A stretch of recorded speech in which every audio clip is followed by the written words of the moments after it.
Hey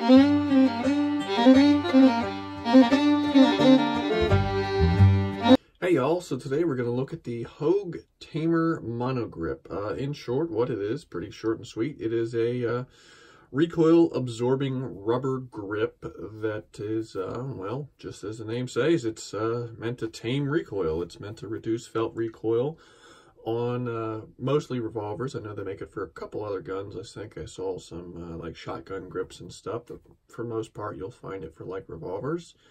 And yeah, it just reduces recoil and makes it that you can better manage high recoiling revolvers such as this one. So let's take a short look at the grip, and then I will show you me shooting it, or shooting a gun with it on it. So as far as rubber grips go, it's pretty standard. Anybody that's seen Hogue grips, they're all pretty much look the same when it comes to the rubber grips. The cobblestone texturing on it, that's nice. The finger grooves, I actually like the finger grooves. Some guns I do not like finger grooves on block, but Hogue does a nice job on these. It feels very natural. I feel like it adds to my grip rather than detracts from it. I know there's some finger grooves, again, block, that feel like they detract from your grip. These kind of add to it. It feels like you can get a better secure hold on the gun, which again is the whole premise of the grip.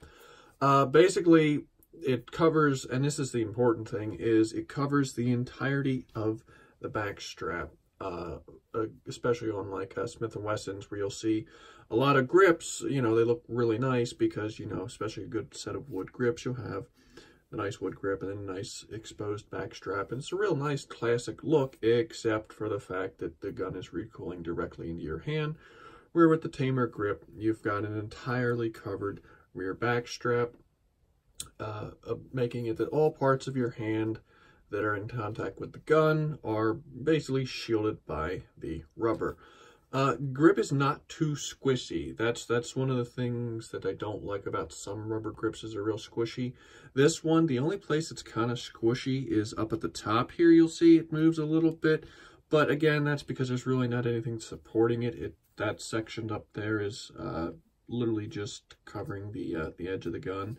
But again, even though that, you know, it doesn't move or anything. And down here, you know, it's a very firm rubber, and at no point do I feel like the gun is, I guess, for lack of better terms, sloppy. So I really like the grip. Again, I guess I should state that I don't like rubber grips in general. I think they're kind of ugly. I mean, this gun, for anybody that's watched the channel a while, you've seen this gun in a beautiful set of Altmont rubber wood grips. I think they look 10 times better than this, but for recoil management, this wins hand down. For practicality, this wins hands down. And actually, I will show, I have footage of me firing. I'm firing a Smith & Wesson 329 PD, and let's see what it looks like firing it, shall we? So here we are, and I wanted to review the Hogue Tamer grips. I've been testing them out, and I've got the Smith & Wesson 329 PD 44 Magnum.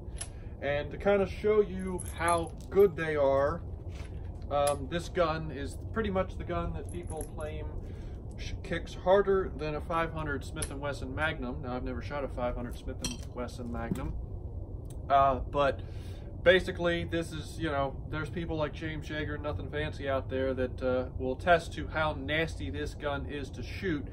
And I want to show you how quickly I'm able to get off shot, and you can see the recoil impulse and get an idea of how much better it makes shooting with the Hogue Tamer grip. So let's see, this is a 240 grain bullet doing about 1,000 feet per second, and let's see what we can do, shall we, with the Hogue Tamer grips, to get an idea of the recoil, how much better it is.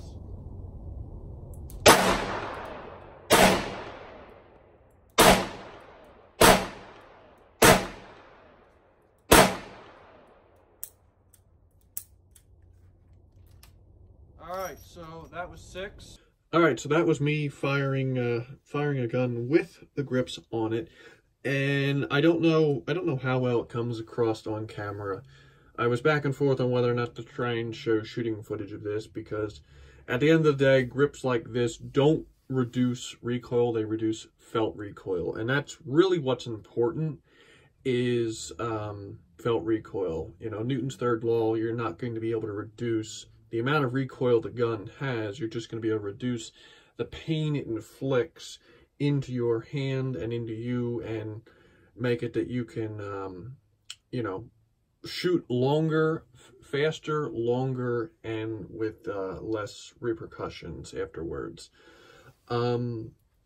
Basically, the grips, in short, have taken this gun from, with the wood grips, full-powered magnums were very, very nasty.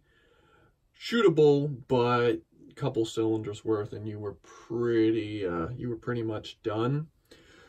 And they took this gun and turned it into pretty much, you could go through a couple boxes of 44 Magnum at the range, and besides the fact that your sinuses are going to be cleaned out because it's a 2 3/4 inch barrel, you're not going to have a whole lot of pain in your hands. The one thing I did notice was, after firing a couple hundred rounds out of the 329 PD with these grips on, my hand didn't so much hurt as they kind of tingled a little bit, almost like basically the grip dispersed the recoil all across your entire hand, and it just kind of felt a little tingly. But again, that's, you know, to be expected when you're firing something as nasty as a 329 PD, which is a 26-ounce 44 Magnum.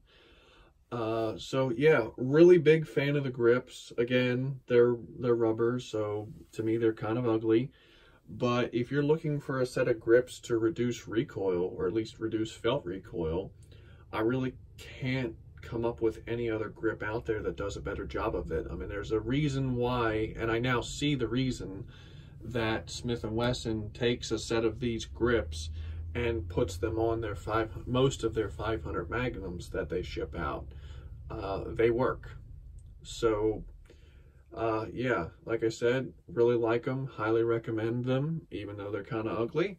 But yeah, if you have any questions, feel free to ask them, and have a good day.